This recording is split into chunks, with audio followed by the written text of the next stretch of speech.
நண்பர்களுக்கு வணக்கம். நான் உங்கள் கார்த்தி. இருமுனை கத்தி சேனலுக்கு நண்பராக இருக்கேன். இன்னைக்கு ஒரு 4 விஷயத்தை பத்தி நம்ம பார்க்க போறோம். நேத்து நடந்த எஸ்சிஓ மீட்டிங்ல நடந்த சுவாரஸ்யமான விஷயங்கள். பிரதமர் மோடியும் ஷி ஜின்பிங்கையும் சந்திச்சது.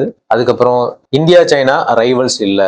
2 பேரும் வந்து பார்ட்னர்ஸ் அப்படின்னு சொல்லிட்டு ஷி ஜின்பிங் சொல்லியிருக்காங்க. அதை பத்தின ஒரு விஷயம். அடுத்தது பார்த்தீங்கன்னா உக்ரைன் போர்ல ஐரோப்பிய நாடுகளோட படைகளை அனுப்புறதுக்கு திட்டமிட்டு இருக்காங்களாமா. அதை பத்தின ஒரு விஷயம் பார்க்க போறோம். அடுத்தது ஹமாஸோட தலைவரை வந்து இஸ்ரேல் வந்து நேற்று கொண்டு இருக்காங்க.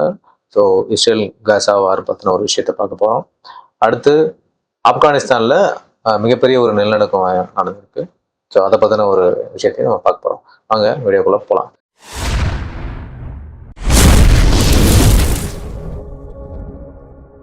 நேற்று நடந்த இந்த எஸ்சிஓ மாநாட்டில் பிரதமர் மோடியும் ஷி ஜின்பிங்கும் பேசிக்கிட்டு இருந்தாங்க. அதில் அவங்க 2 பேரும் என்ன சொல்கிறாங்க அப்படி கூட்டா சொல்லும்போது என்ன சொன்னாங்க அப்படின்னா, சைனாவும் இந்தியாவும் பங்காளிங்க கிடையாது, அதாவது ரைவல்ஸ் கிடையாது. அவங்க வந்து பிஸ்னஸ் பார்ட்னர்ஸ் அப்படின்ற மாதிரி ஒரு தெளிவான முடிவை வந்து அவங்க எடுத்திருக்காங்க.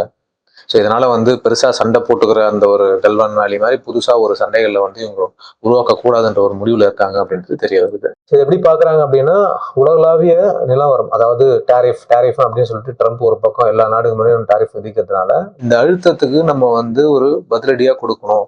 தெற்காசிய நாடுகள் எல்லாமே வந்து ஒன்னா சேர்ந்து செயல்படணும் அப்படின்ற மாதிரி இரு தலைவர்களும் ஒத்துக்கிட்ட மாதிரி தெரியும். நம்ம ஏற்கனவே பேசின மாதிரி தான் நமக்கும் சைனாவுக்கும் வந்து கிட்டத்தட்ட 99.2 பில்லியன் டாலர் அளவுக்கு வந்து ட்ரேட் டெபிசிட் இருக்கு. இந்த ட்ரேட் டெபிசிட்டை இம்மிடியேட்டா அரெஸ்ட் பண்ணணும். இதுக்கான வந்து சொல்யூஷன் வந்து சைனாவும் இந்தியாவும் சேர்ந்து பேசி முடிவுகள் எடுக்கணும் அப்படின்னு சொல்லி முக்கியமான விஷயங்களை பேசியிருக்கிறதா தகவல் போட்டிருக்காங்க. அதுக்கடுத்து பாத்தீங்கன்னா இந்த கல்வான் வேலி அதுல நடந்த இன்சிடென்ட் மாதிரி திரும்பவும் இன்னொரு இன்சிடென்ட் நடக்கக்கூடாது. அதனால ஒரு பக்காவான பார்டர் மேனேஜ்மெண்ட் வந்து கொண்டு வரணும் அப்படின்னு சொல்லி இரு நாட்டு தலைவர்களும் ஒத்துக்கிட்டாங்கன்னு சொல்லப்படுது. இந்த 2020 நடந்த இந்த கல்வான் வேலையில வந்து கிட்டத்தட்ட 20 இந்திய ராணுவர்கள் வந்து கொல்லப்பட்டாங்க. சீனா சைட்லயும் கிட்டத்தட்ட நிறைய பேர் உயிரிழந்தாங்க. ஆனால் அதனுடைய தகவல்லாம் நமக்கு வெளியே வரல. ஸோ ஷி ஜின்பிங் பேசும்போது என்ன சொல்லியிருக்காருன்னா, இந்த மாதிரியான எல்லை பிரச்சனைகள் இந்தியா சைனாவோட உறவுல வந்து எந்த ஒரு விரிசலும் கொண்டு வந்துடக்கூடாது. ஸோ முதல்ல நம்ம அதை அரெஸ்ட் பண்ணணும். இந்த மாதிரி ஒரு இன்சிடென்ட் ஃபியூச்சர்ல வரக்கூடாது அப்படின்றத வந்து தெளிவா பேசியிருக்காங்கன்னு சொல்லப்படுறாங்க. இதுக்கிடையில இந்த பிரதமர் மோடி வந்து எஸ்சிஓ மாநாட்டில் பேசும்போது அதை ரொம்ப உன்னிப்பா வந்து பாகிஸ்தானோட பிரைம் மினிஸ்டர் வந்து கவனிச்சாரு அப்படின்னு சொல்றாங்க. இது இல்லாம பிரதமர் மோடி, ஷி ஜின்பிங், அப்புறம் வந்து அவரு புத்தின், இந்த 3 பேரும் ஒன்னா பேசும்போது ஷபாஸ் ஷெரீப் வந்து ஓரமா நின்று ஒரு மாதிரி வேடிக்கை பார்த்துருந்த வீடியோ வந்து இணையங்கள்ல வந்து வைரல் ஆகிட்டு வருது. இது இல்லாம புத்தின் நடந்து வரும்போது ஷபாஸ் ஷெரீப் என்ன பண்றாருன்னா, அவர் அப்ரோச் பண்ண பாக்குறாரு. அவர் கவனிக்காம போறாரு.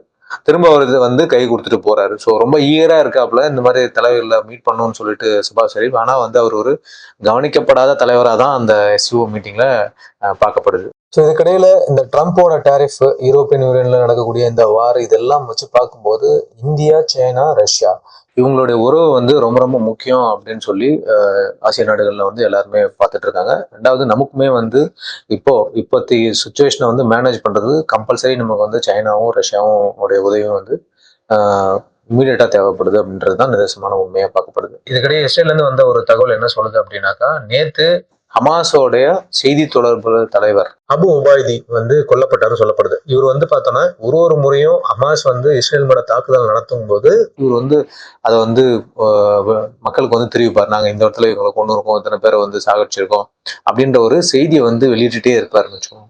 ஸோ இந்த மாதிரியான ஒரு பர்சன் அவரை தான் வந்து நேற்று குறி வச்சு இஸ்ரேலோட விமானப்படைகள் தாக்கியிருக்காங்க. அதுல அவர் வந்து கொல்லப்பட்டிருக்காருன்னு செய்தி வெளியே வந்திருக்கு. காசா பகுதியில அல் ரிமைல் அப்படின்ற ஒரு இடத்துல அதிக மக்கள்லாம் இருக்கிற இடத்துல தான் அவர் அங்க இருந்திருக்காரு. அப்பதான் வந்து இந்த தாக்குதல் நடத்தியிருக்காங்க. இந்த தாக்குதலின் போது கிட்டத்தட்ட அவர் உட்பட ஒரு 7 பேர் மேல இறந்திருக்காங்க. 20 பேர் கிட்ட வந்து காயமடைந்திருக்கிறதா காசாவில இருந்து செய்திகள் வந்து சொல்லப்படும். ஸோ இப்போ நம்ம வந்து உக்ரைன் ரஷ்யா வார் பக்கம் போகலாம். உக்ரைன் ரஷ்யா வாரை பொறுத்த வரைக்கும் புத்தின் வந்து அதை பேசும்போது நேற்று என்ன சொல்லியிருக்காரு அப்படின்னா, அலாஸ்காவில் போன மாசம் நடந்த அமெரிக்க அதிபர் கூட சந்திப்பு வந்து ஒரு புரிந்துணர்வு ஒப்பந்தம் மாதிரி, அதாவது அண்டர்ஸ்டாண்டிங் மாதிரி ஆயிருக்கு. ஆனா இது வரைக்கும் வந்து எந்த ஒரு சீஸ்ஃபயருக்கான முயற்சியும் வந்துட்டு ஜெலன்ஸ்கி சைட்ல இருந்து வரல அப்படின்ற மாதிரி தான் அவர் சொல்லியிருக்காரு. இதுக்கிடையில புத்தின் சொல்லும்போது என்ன சொன்னார் அப்படின்னா, வெஸ்டர்ன் கண்ட்ரிஸ், அதாவது மேற்கத்திய நாடுகள் உக்ரைனுக்குள்ள ஒரு கூப் மாதிரி, அதாவது புரட்சி மாதிரி பண்ணி தான் இந்த சண்டைக்கு வந்து எங்களை வந்து தூண்டியிருக்காங்க அப்படின்னு சொல்றாரு. ஏன்னா ஜெலன்ஸ்கியை பொறுத்த வரைக்கும் அவர் வந்து ஒரு ப்ரோ வெஸ்டர்ன், அதாவது வெஸ்டர்ன் கண்ட்ரிகளுக்கு சப்போர்ட் பண்ணக்கூடிய ஒரு ஆள்.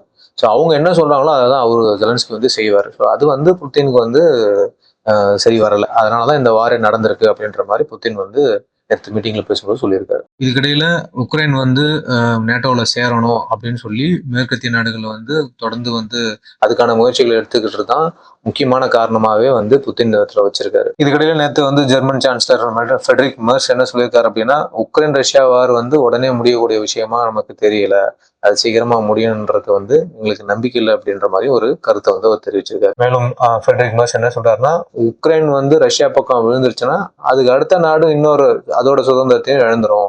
அடுத்த நாடு மேலேயும் ரஷ்யா வந்து போர் தொடுக்கும், அதுக்கப்புறம் எங்க மேலேயும் தொடுக்கிறதுக்கான வாய்ப்பு இருக்கு அப்படின்ற மாதிரி அவரு பேசியிருக்காரு. ஸோ ஐரோப்பிய ஒன்றியத்தினுடைய தலைவர் உர்சுலா வாண்டர் லேயன் என்ன சொல்றாங்க அப்படின்னா, அதாவது யுக்ரைனுக்கு பல நாடுகளை சேர்ந்த படைகளை அனுப்புறதுக்கு ஒரு துல்லியமான திட்டத்தை நாங்க போட்டுட்டு இருக்கோம் அப்படின்னு சொல்றாங்க. எனக்கு தெரிஞ்சு கண்டிப்பா இவங்க வந்துட்டு அவங்களுடைய ஆர்மிஸ் வந்து அங்க அனுப்ப பார்ப்பாங்க. ஆனா அது இப்போ வார் இருக்கும்போது அவங்களால அனுப்ப முடியாது.